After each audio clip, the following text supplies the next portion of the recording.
So we are going to talk about biopower and necropolitics today.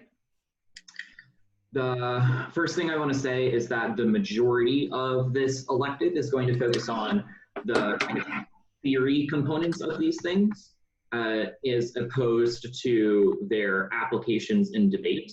That is not to suggest that this is not helpful in terms of debate application, but it is to say that we need to have a kind of broader understanding of what these theories look like before we can have an idea of how they get deployed in debate. And so the majority of this is going to be the theoretical understandings of how biopower and how necropolitics works, as opposed to, you know, what you should say in like your overview or things like that. The other thing I want to say is that you will not be an expert in any of these things by the end of this lecture. I do not think that I am absolutely an expert in any of these things, even though I have spent a lot of time reading a lot of Foucault and Agamben and Membe.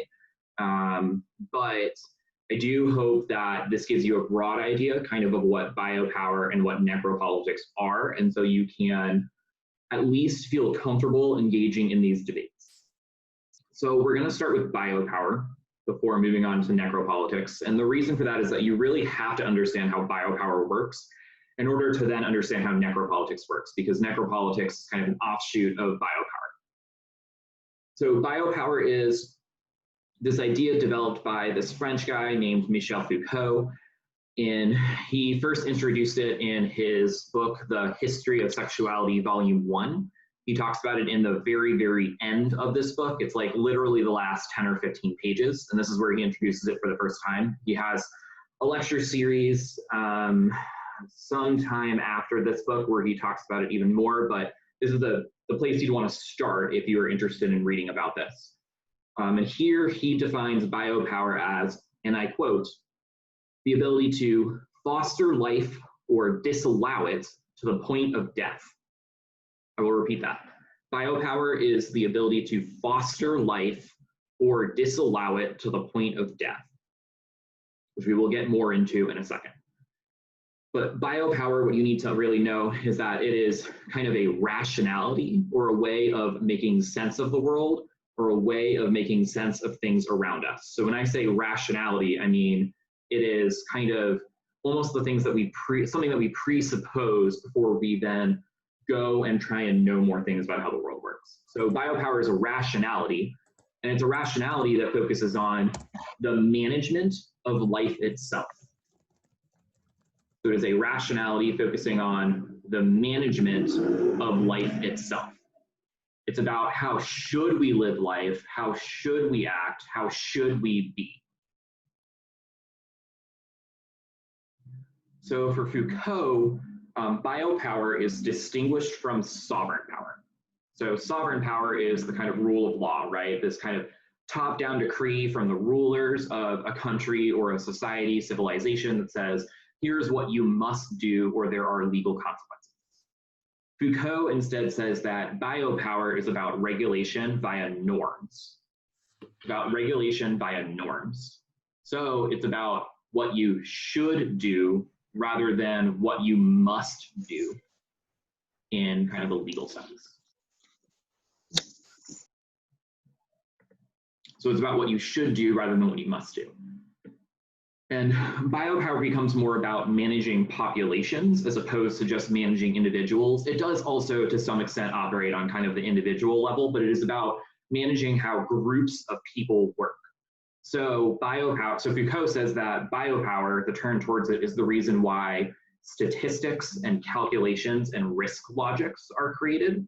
Like literally, Foucault is basically a historian. What he's doing is he's kind of just like going back through the 16th, 17th century and saying, here's how things started to shift. And he tracks the creation of things like statistics and calculations and says that those things, i.e., how do we manage populations? How do we understand what parts of the populations are at risk for certain things? What parts of populations are not at risk for certain things?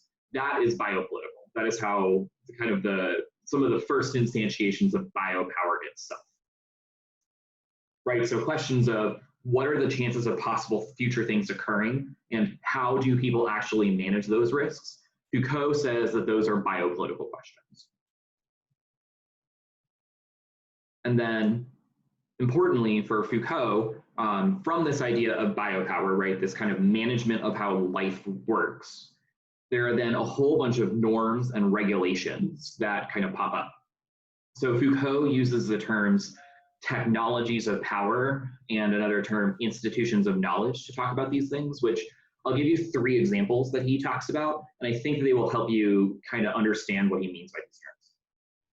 So the first kind of technology of power that Foucault talks about that makes sense, or that arises because of biopower, is the idea of sexuality itself, right? So heterosexuality, homosexuality, these things, Foucault says, are terms that are not naturally occurring categories or naturally occurring identities, but are rather made up by humans within a kind of biopolitical regime. Right, so these are terms that say, here's how you should live your life, i.e. they're norms, right? They're norms suggesting that, right, like norms still suggest that you should be heterosexual. Those are kind of breaking down to some extent in modern society, but norms by and large still say you should be heterosexual. But Foucault says that even when you break out of that norm by saying, actually I'm gay, actually I'm homosexual, that is still just another norm, still just another kind of biopolitical category, kind of biopolitical identity, or kind of another prescription of how one should live their life.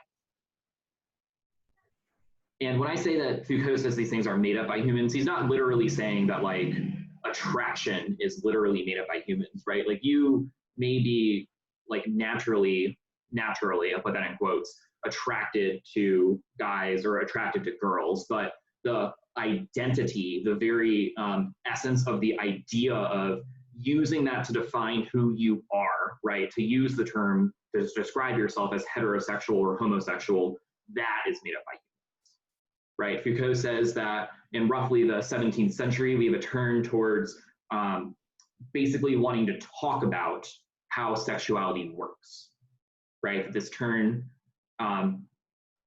coincides with this development of biopower, in that it becomes a way to regulate and manage how populations exist, right? So he says that before the 17th century, this idea of heterosexual or homosexual didn't really exist, right? There were people who only wanted to be with people of the opposite sex or people of the same sex, but that as an identity, as a category that describes who you are, is not something that exists before the 17th century, according to Foucault.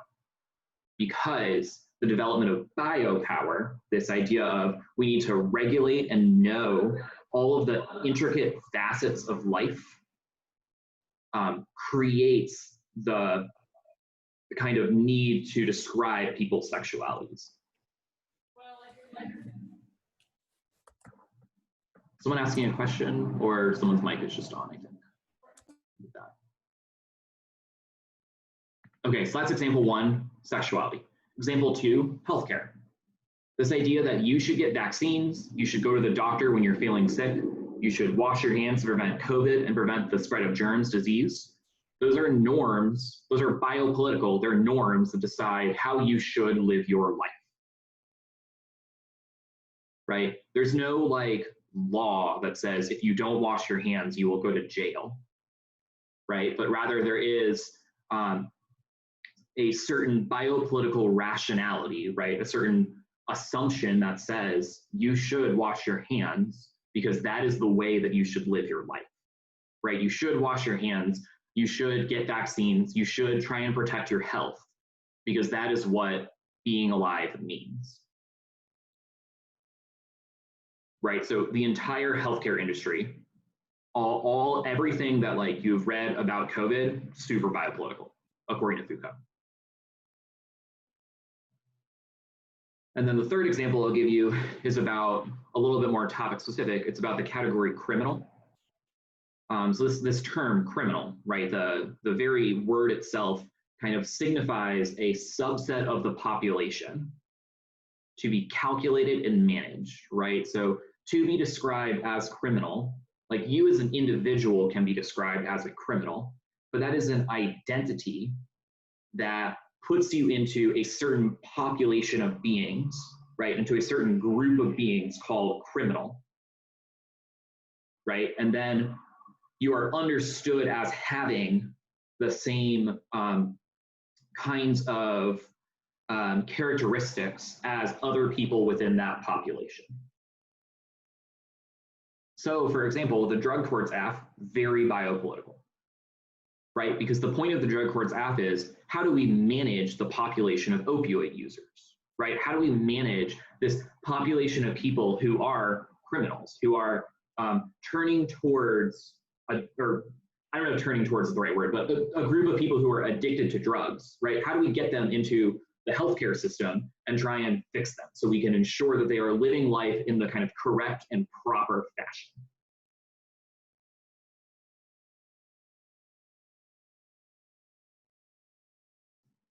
Does anyone have any questions about what I have said so far? I kind of alluded to this at the beginning of the lecture. I meant to say it explicitly.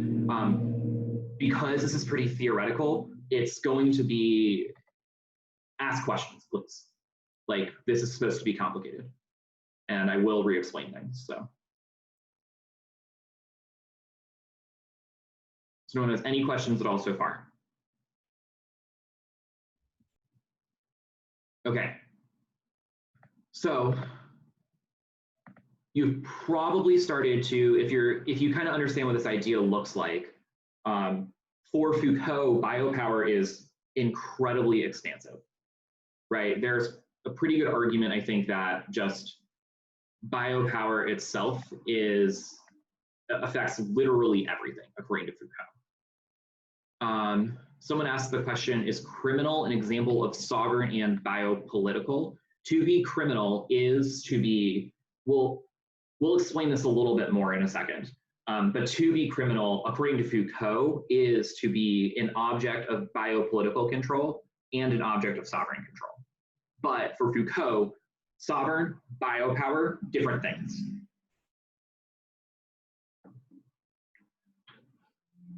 So, like I said, Foucault, really, really expansive idea of what biopower looks like, right? It's huge, pretty much everything is biopolitical. And as you can probably tell from this lecture, some of these things are good things, right? Like, you should get vaccines, you should wash your hands, don't get sick, right? That is a good thing. Foucault's point is not necessarily to say whether biopower is good or bad. Like I kind of said before, Foucault really is more of a historian. And his point is to just really track how biopower comes about, right? So he's really just tracking and measuring, here is, the 17th century is roughly when we can start to see this logic, this rationality occurring. It's roughly when we can start to see a shift in how states work. So governments now start to manage people in terms of populations rather than in terms of individuals. And so regulations via norms start to occur around the 17th century as opposed to just regulations via law. Right, so he's not saying biopower is good or biopower is bad. He's just saying biopower is. Right, so that's where Foucault comes in. And then we've got this guy named Giorgio Agamben, who kind of steps in here and says, look, Foucault is right to introduce this idea of biopower. It's really interesting. It's really important for us to talk about. But Foucault is wrong about biopower in two ways. Number one, Agamben says biopower is violent. It is evil. It is bad. And number two is that Agamben says that Foucault is wrong about the history of biopower. Agamben says, actually, sovereign power and biopower are not these kinds of two separate entities that we see occurring simultaneously but differently from each other. Instead, Agamben says, quote, the production of a biopolitical body is the original action of sovereign power. So Agamben's point is, Foucault, yes, great, you talked about biopower, that's awesome, really interesting, we should keep talking about it. But number one, biopower is violent and evil. Number two, you cannot separate the sovereign and biopower. You cannot separate the sovereign and biopower. Those two things are intertwined. Someone has asked the question, was Malthus an example of biopower? I think the answer is yes. Malthus's whole argument is that we kind of have to regulate and maintain certain levels of human populations across the world in order to ensure that we have a kind of sustainable human existence. Malthus's point is that that is how we prevent global warming and environmental devastation. I think he might have just talked about environmental devastation, not global warming, but that's his point. Super biopolitical, right? Very, very biopolitical. He's like, we got to manage and track these populations. We got to think about, you know, exactly, statistically speaking, how many people can we have in certain places, et cetera. Malthus, definitely biopolitical.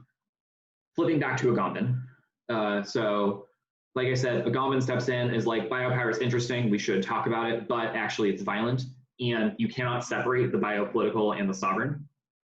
Agamben's approach towards biopower is likely going to be, if you decide to read a critique that talks about biopower, likely you're going to be more in line with what Agamben says than with what Foucault says, because Agamben does say normatively, like, biopower violent.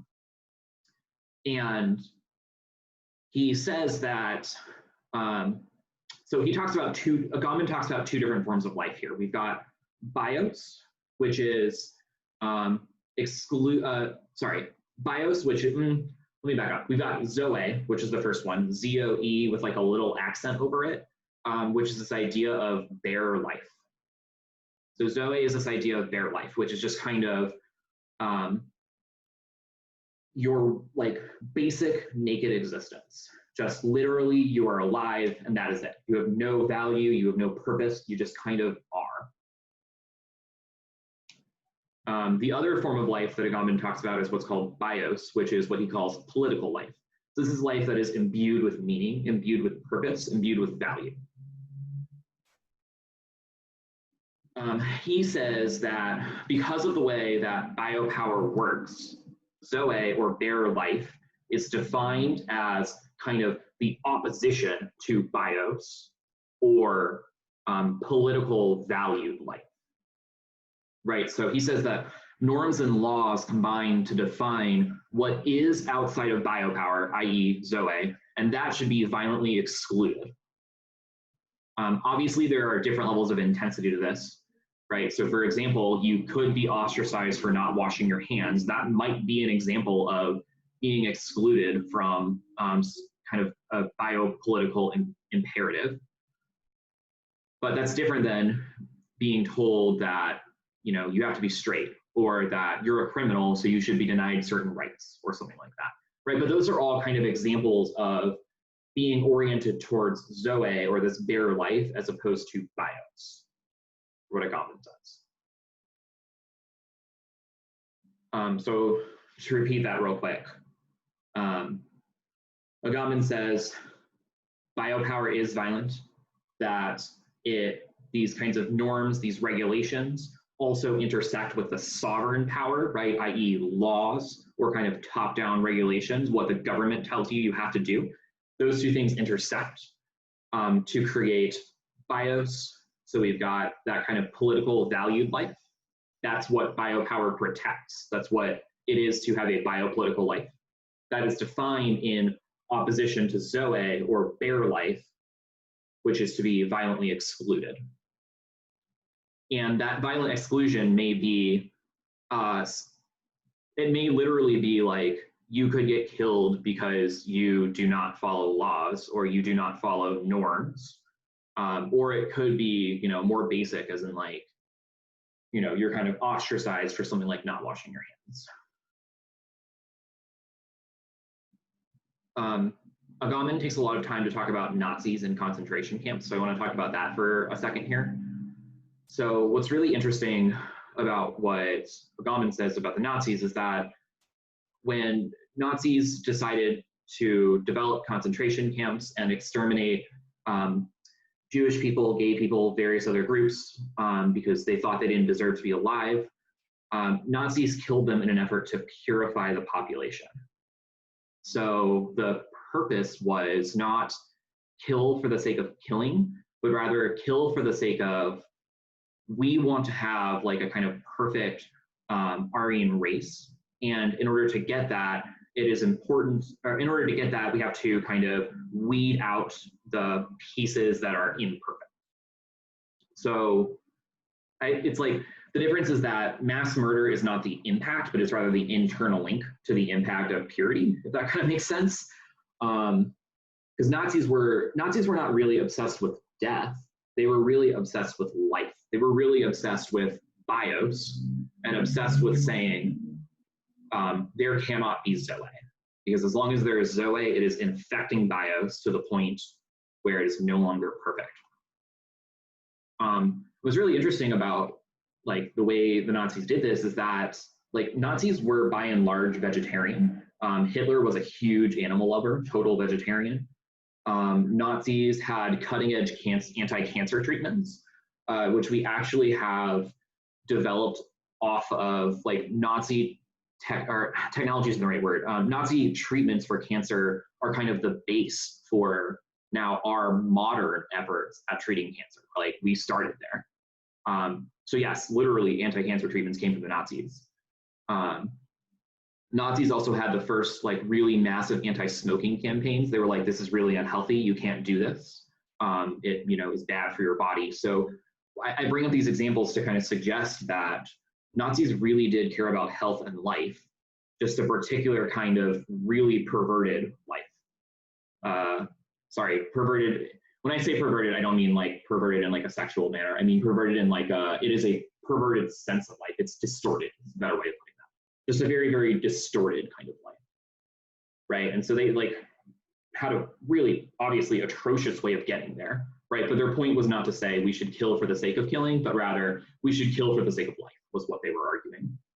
And that is how that's why Agamben talks about the Nazis a lot, and why I brought them up here is because that is to say that that is really the ultimate example of bios, this kind of pure political valued being in opposition to Zoe or bare life.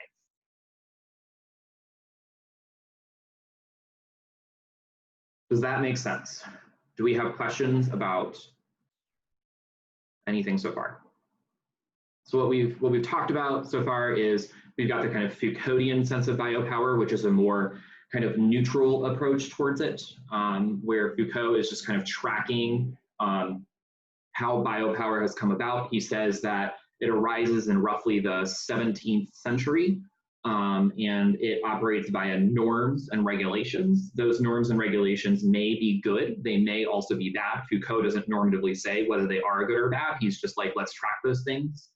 Agamben steps in and says, we should be talking about biopower, but actually it is really, really violent. And we cannot separate sovereign and biopower. And the way that biopower operates is to violently exclude Zoe in such a way that it oftentimes causes the death of beings who are understood as Zoe. Question about clarifying why mass murder is an internal link, not an impact. So what I was saying there is that it's the way that Agamben understands the Nazis is not to say, so like Nazis obviously terrible, and Agamben doesn't say like Nazis are good or anything like that. They are terrible, terrible, terrible. But his point is to say that we can't look at the Nazis and say that they killed just for the sake of killing. Right? They didn't kill just for the sake of killing, but instead they killed for the sake of saving a certain form of life that they understood as pure, right? So they targeted non-Aryan, the non-Aryan race for death because they were not Aryan, because they were understood by the Nazis as impure. And the idea was that once they weed out that impurity, then the life that is still alive is more pure, right? So the idea was kill Zoe, this kind of bare life, this impurity, in order to save bios, right? The life that mattered.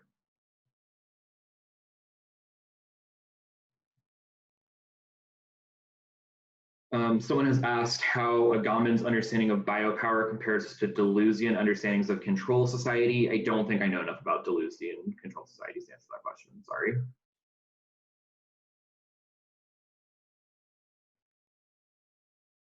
So biopower, someone has asked if I could redefine biopower. Biopower is, so part of the problem with defining biopower is that it really does mean something different for each people, but it's the essence, the thing that like all of these people kind of agree on is that biopower is about how is life supposed to be lived? How is it supposed to be managed? And how then does life get managed? So when I started with so biopower is really about regulations via norms. How should you live, not how must you live, right? So you are told that you should get vaccines and you should wash your hands. You are told that you should, the other example Foucault really talks about at the beginning is about sexuality. So he's like, you are told that you should be heterosexual, right? Those operate via norms, right? Those aren't laws. They aren't like, if you are not, they're not like, if you don't wash your hands, you will be put in jail, right? But they're about proper ways to live your life. So starting there, does that make sense? Okay. So Foucault separates those things, right? Foucault says norms and laws, those are different, right? So for Foucault, biopower is just about norms. Agamben says you can't really separate those norms and laws. Instead, they kind of intertwine in such a way that the laws violently enforce norms and thus then are, violent.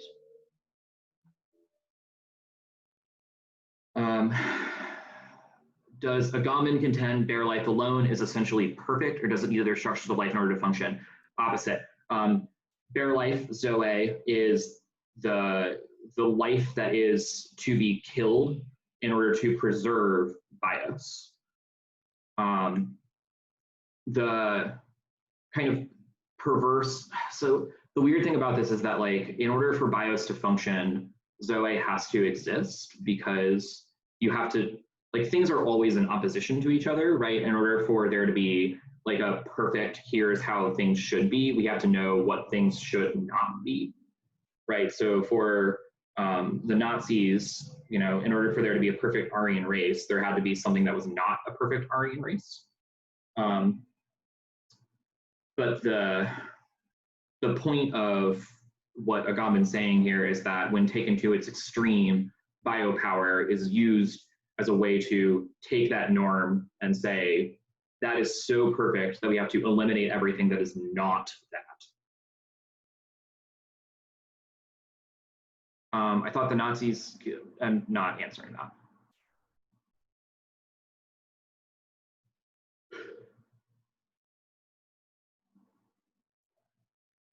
Someone asked if you can be both bios and Zoe. In reality, yes, because we are very, each individual person is we're all a mixture of a bunch of different norms, right? So like, in some sense, I am Zoe because I'm gay, but also I'm a white dude. And so in that sense, bios. So in reality, those things definitely get super duper intertwined, but the kind of simplified version is to say that if bios is that perfect thing to aspire to, or I guess be, then it is so perfect that Zoe is meant to be eliminated. Where does pessimism towards federal action come in?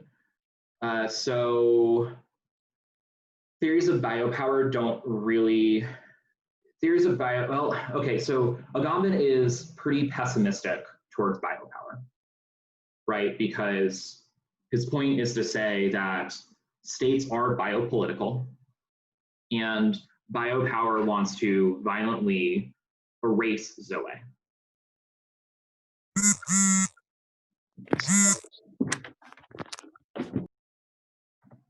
So yes, pretty pessimistic towards the state, I would say. I don't think Foucault is pessimistic towards the state, but I do think that Agamben's understanding of biopower is pessimistic towards the state. Someone else has asked why Zoe is considered bad. The reason Zoe is considered bad is, well, let me start by saying Zoe is not actually bad in reality. So please don't get me wrong. I'm not actually saying that like their life is, or that being gay is bad or anything like that. But the argument is that their life is just the kind of really basic nothingness that comes with just being alive. It's just kind of like you're just hanging out. You've got no value. You've got no purpose. You've got no importance.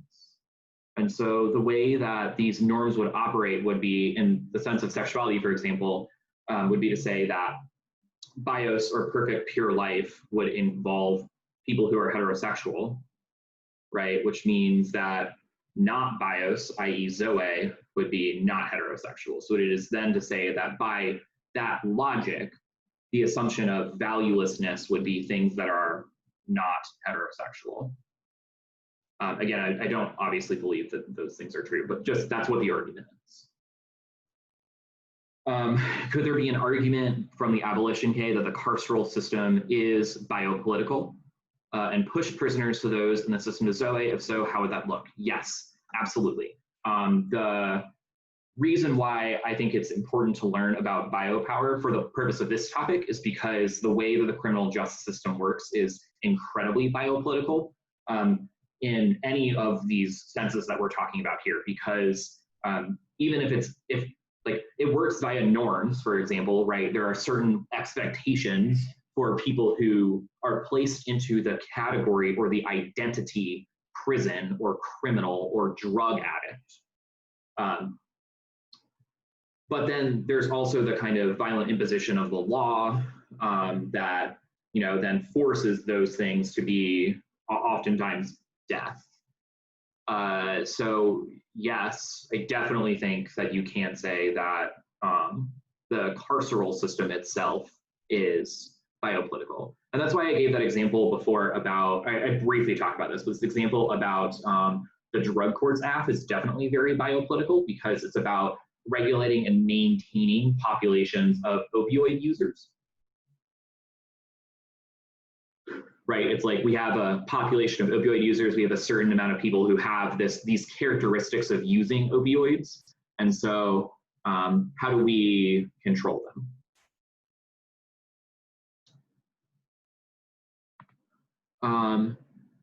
Defining Zoe again, Zoe is bare life. It is life that has no meaning. The literal definition is a life that can be killed without sacrifice. That's a whole other thing that we can get into if you have more time later. But it's just, you're just alive. You've got no purpose. You've got no value. You've got no importance.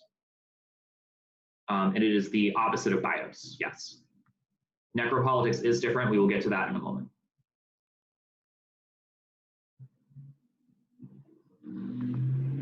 So do we think we understand these two approaches towards biopower so far? Okay, so I want to introduce a third approach towards biopower just to blow your minds a little bit more.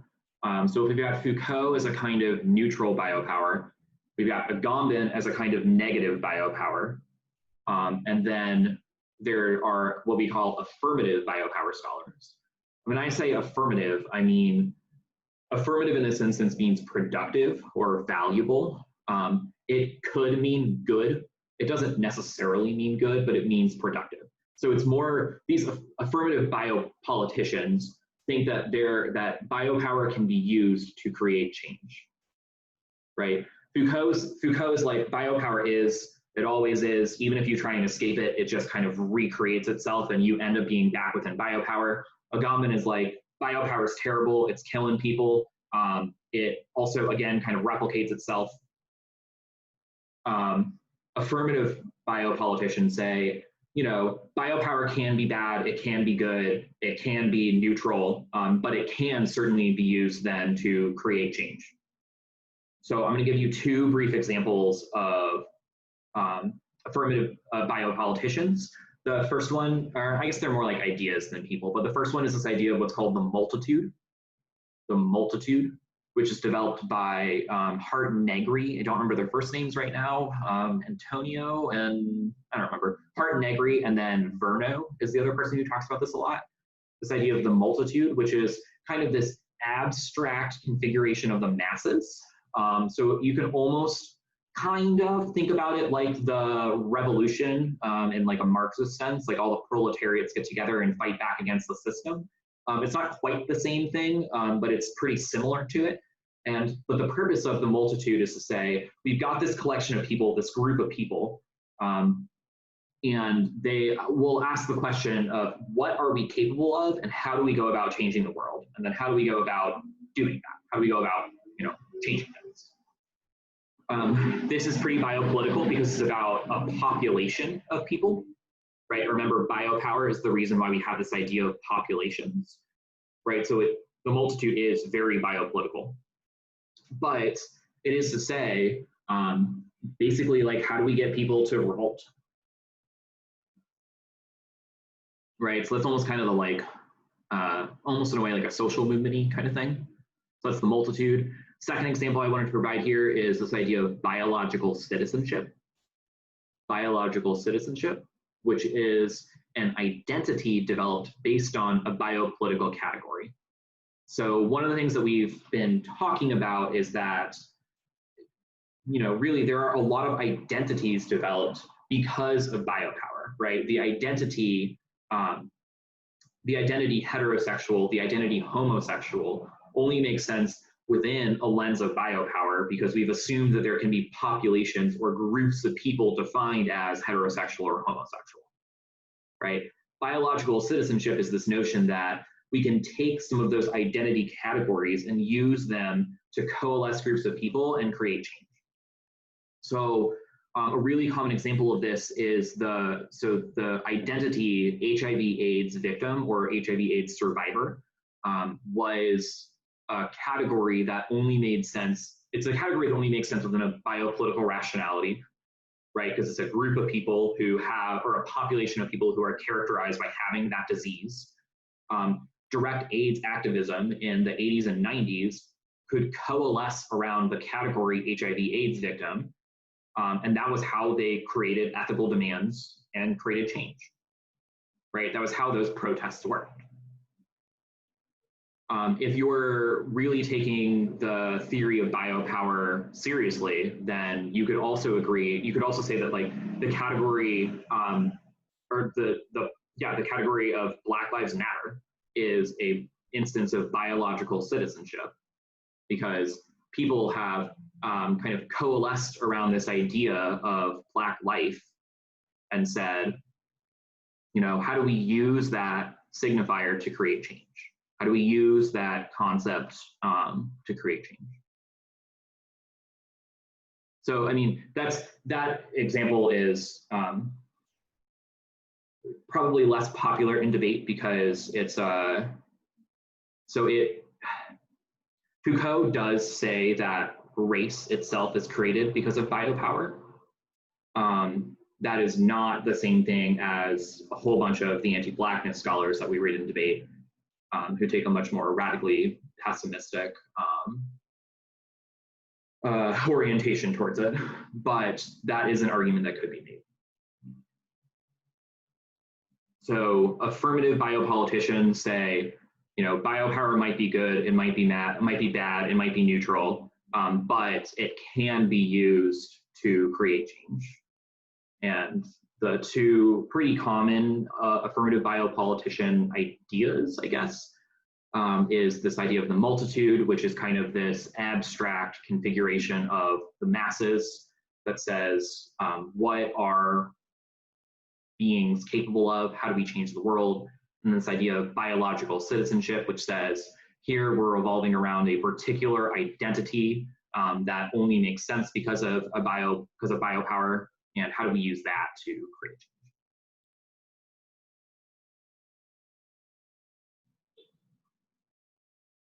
So if you were to read this, read a biopower critique, likely your link and your impact would be based in Agamben's theories, and then your alternative would probably be more of based in affirmative biopolitics. more than likely.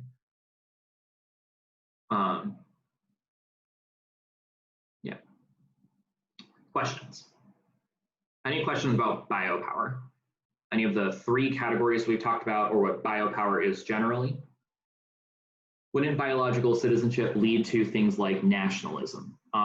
Potentially, it depends on what you mean by nationalism.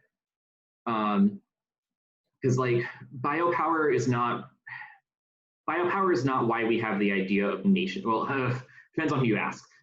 Foucault says that biopower is not the reason that we have nation states. Agamben says that biopower is a huge part of why we have nation states. So it really just depends on who you ask. From Foucault's perspective, not necessarily. Biological citizenship would not necessarily lead to nationalism. From Agamben's perspective, yes.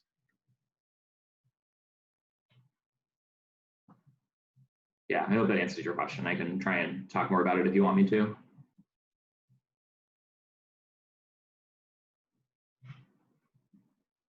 Yes, so to recap affirmative biopower says that biopower can be used to create change. So by affirmative, I mean, affirmative doesn't necessarily mean good, but it means rather productive, or yeah, productive is really the best word. So biopower might be good, it might be bad, it might be neutral, it might be good, bad, neutral in different instances, but biopower can be used to create change. So the idea of certain populations can then coalesce around their identity as that population and use that to fight back against power. Do affirmative biopower scholars believe sovereignty and biopower are intertwined? I think so. By and large, the answer is no, because affirmative biopower scholars say that biopower can be used to create change. That's not uniformly true. There are people who say yes. But the really tough thing about Foucault's position and Agamben's position is that they suggest that biopower is basically so incredibly strong or intense that it is impossible to escape it. And so that's partly because state rationality or biopolitical rationality kind of pervades everything. Affirmative biopower scholars tend to say, in order to get around that, right, to say that we can use biopower to escape, that biopower and sovereignty are not necessarily intertwined, but that's not always true. Okay, we only have 15 minutes left. We still have to talk about necropolitics. So let's move there, and then I'll try and leave a few more minutes at the end for questions. If I don't get to them, please email me. Necropolitics is an evolution of biopower. It's kind of an offshoot of it, but it's for sure more of a negative biopower. So it's closer to what Agamben says than what Foucault or the affirmative biopoliticians say, but it is still different. So necropolitics comes mostly from this person named Achille Mbembe, who says the following, and I quote, "The ultimate expression of sovereignty resides, to a large degree, in the power and the capacity to dictate who may live and who must die." So I will repeat that. The ultimate expression of sovereignty resides to a large degree in the power and the capacity to dictate who may live and who must die. So Mbembe's position is that the way that biopower works is that it mandates death, right? It's not just a kind of passive requirement of it, like what Agamben's saying, right? So like the Nazis killed for the sake of maintaining life, but they didn't kill for the sake of killing itself. Mbembe, according Mbembe's addition to this in terms of necropolitics, is to say, actually, no, the state does mandate death for the sake of death. So Mbembe says that politics itself is the work of death. So sovereignty and biopower get intertwined and are formulated around the sovereign's right to kill and ensure death. He also calls this terror. So it's about ensuring terror. And Mbembe says that the original formation of this is within the slave plantation. within the Western world.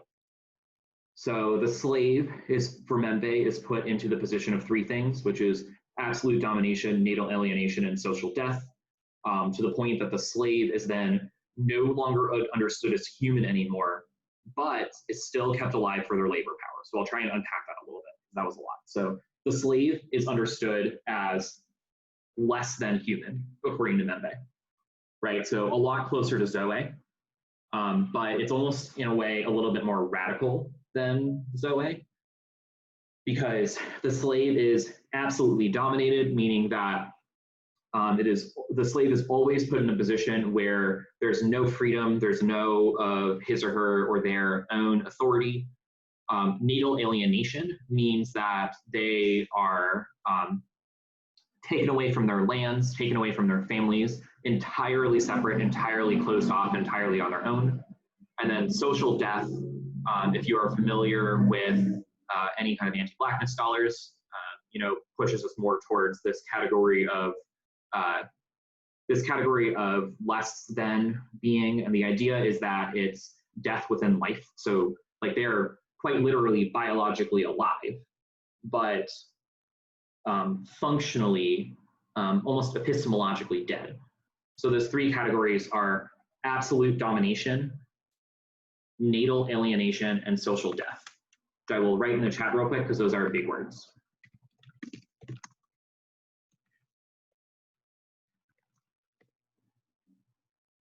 And this is so extreme to the point that these three things kind of combine to create a situation where the slave is not even understood as human anymore, but is quite literally still alive and kept alive for the sake of their labor power because they still produce. So you can see, if you're familiar with anti-Blackness case at all, there are some pretty similar tenets between what Membe is saying and what a lot of anti-Blackness scholars say. They are different, though, for two main reasons. One is that Membe is extending upon Foucault and Agamben's theses, right? So Membe couches this in terms of biopower, right? He says that it's about the way that the state gets kind of oriented around dominating the slave, versus anti-Blackness authors say that's wrong. Actually, anti-Blackness started first, and that explains how the state then comes about. In fact, there are anti-Blackness scholars who have written articles that take issue with Membe and are like, no, you're just absolutely wrong about how this works. I think there's an article by Sexton that talks about that. I don't remember the name off the top of my head. So that's difference one. And then difference two is that Membe says that the slave is kept alive for the labor power. So there is some dimension of like there's a kind of capitalist purpose, as opposed to anti-Blackness scholars say it's about anti-Blackness. I could definitely see I think a pretty legitimate argument that's like modern prisons are an extension of necropolitics, that prisoners might be understood within the similar to position of the slave. And so that that might exist because of kind of carceral logics about how prisons work. And so you could maybe make the argument that the affirmative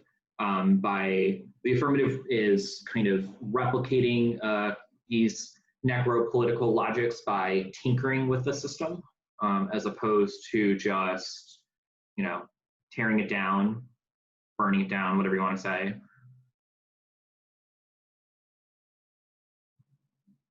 But to briefly recap that, necropolitics is an evolution of biopower. It's closer to a negative biopower than a neutral or a positive one, but it is different from what Agamben is saying. It mostly comes from Achille Membe, who says basically that the way the state works is by the way sovereignty and biopower coalesce and exist is formulated around the right to kill and the right to ensure death, right? So the original formation of the state, of the biopolitical state, is one that is about how do we kill. And he says that what am I trying to say? That the kind of ultimate example of this is the slave plantation, and that the slave is put into a position of absolute domination, natal alienation, and social death, to the point that the slave is no longer understood as human anymore, but is still kept alive for their labor power. So in that sense, Membe's critique is similar to anti-Blackness critiques, but is different from them because, again, it's about an extension of biopower as opposed to like biopower is the starting point, not anti-Blackness, and then labor power matters a lot for what he's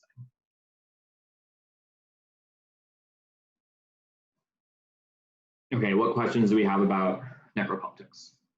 Be an alt, would be a method to solve necropolitics.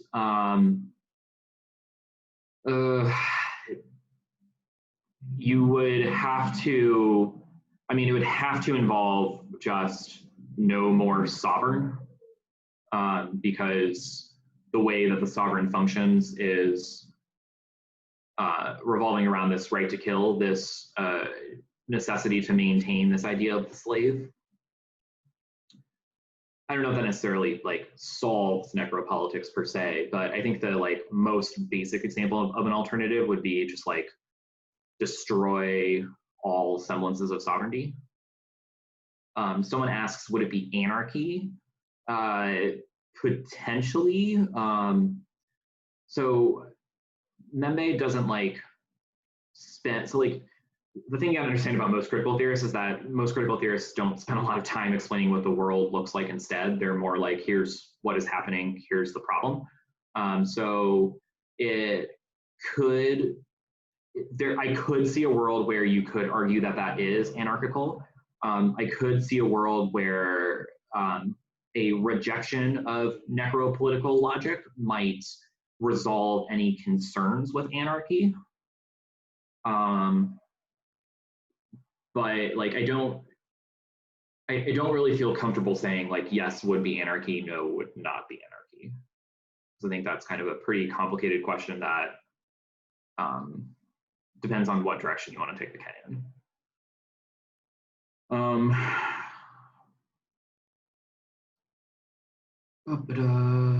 Someone asks about this idea of the suicide bomber. I am not as familiar with Membe's usage of the suicide bomber, so take what I'm about to say with a grain of salt.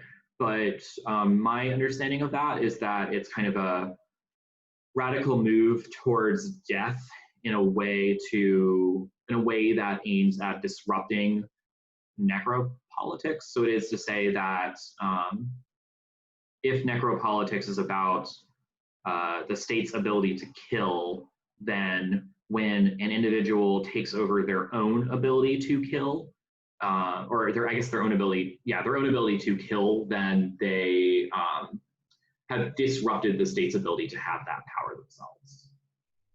But again, I'm not as familiar with the suicide bomber parts of what Membe is talking about, so I could be off on that. Are there any particular strategies against biopolitics or necropolitics?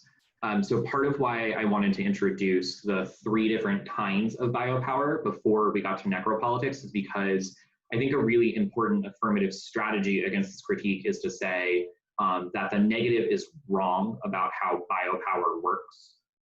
That you should, if the negative reads as a Gomben-esque critique against you or Membean kind of critique against you, then you should, as the affirmative, stand up and say, you are wrong about how biopower works. Like, yes, it is violent sometimes, but no, it is not always violent, right? So be like, they're wrong, actually Foucault is right, or actually these affirmative biopoliticians are right. And then you get to say, our affirmative is an example of productive biopolitics that does a good thing, or something like that. So the biopower is a tough critique to debate in that you really do need to know things about it before you can debate against it, because the way that the biopower is just so expansive that like you really can't get away with just being like, no link, we're not biopolitical, because like you are biopolitical, I promise. And if you aren't willing to look at them and say, no, you are wrong about how biopower works, then figuring out what your offense against the critique is going to be is pretty difficult, or figuring out, I guess, what your strategy against the critique is going to be is pretty difficult. So I think it's important to know what those kinds of biopolitics and what necropolitics is. So you can say, look at the neg team and be like, you're wrong. Could people of color be understood as Zoe because of systematic racism and police brutality? Yes. I think that that is a more modern application of what Agamben is saying.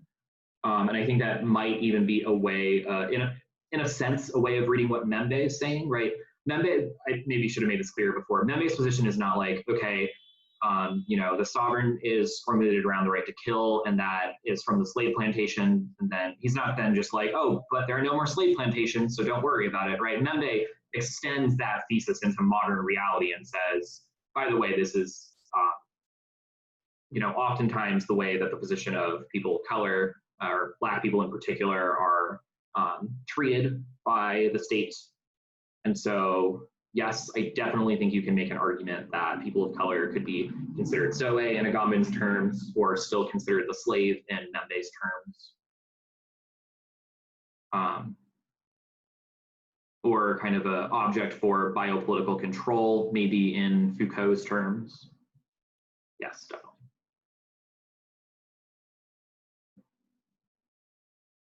All right, we have 2 more minutes for questions.